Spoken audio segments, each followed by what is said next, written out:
తమ ప్రభుత్వంలో బీసీలకు ఎక్కువ ప్రాధాన్యత కల్పిస్తామన్నారు చంద్రబాబు. ఏపీకి సీఎంగా జగన్ వచ్చాకనే బీసీలు బాగుపడుతున్నారని కౌంటర్ ఇచ్చారు మంత్రి చెల్లుబోయిన వేణు. నిరంతరం పోరాడతాం. చట్టసభల్లో 33% వెనుకబడిన వర్గాలకు రిజర్వేషన్లు పెట్టే వరకు, అసెంబ్లీలో పార్లమెంట్ లో మీ రిజర్వేషన్లు వచ్చే వరకు మీ తరపున మేము పోరాడతామని వీలైనంత వరకు అందరినీ అకామిడేట్ చేయడానికి ప్రయత్నం చేస్తాం. అటు జనసేన, తెలుగుదేశం కూడా.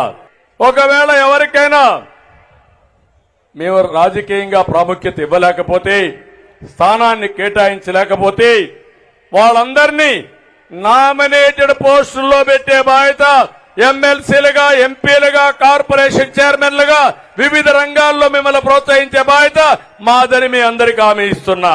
నేను అడుగుతున్నాను, ఎప్పుడు ఒకటే ఒక అబద్ధం. వాళ్ళకంట కుర్చీలు లేవట, 56 కార్పొరేషన్లకి సీట్లు లేవట. వాళ్ళ కుర్చీలు ఎలా ఉన్నాయో చూపిస్తా, వాళ్ళు ఎంత ప్రెస్టీజియస్గా ఉన్నారో చూపిస్తా.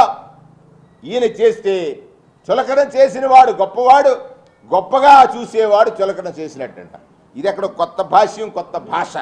56 కార్పొరేషన్ 139 కులాలు ఉన్నాయని, ఆ కులాల ఆత్మగౌరవాన్ని రక్షించడం కోసం 56 కార్పొరేషన్లు ఏర్పాటు చేసినటువంటి ఘనత వైఎస్ జగన్మోహన్ రెడ్డి గారికి దక్కుతుందని ఇవాళ పార్లమెంట్లో కానీ, అసెంబ్లీలో కానీ ఇవాళ ఆయన చేసినటువంటి నభూతో నభవిష్యతి అంటే సోషల్ ఇంజనీరింగ్లో జగన్మోహన్ రెడ్డి గారికి ఎవరు సాటి రారు.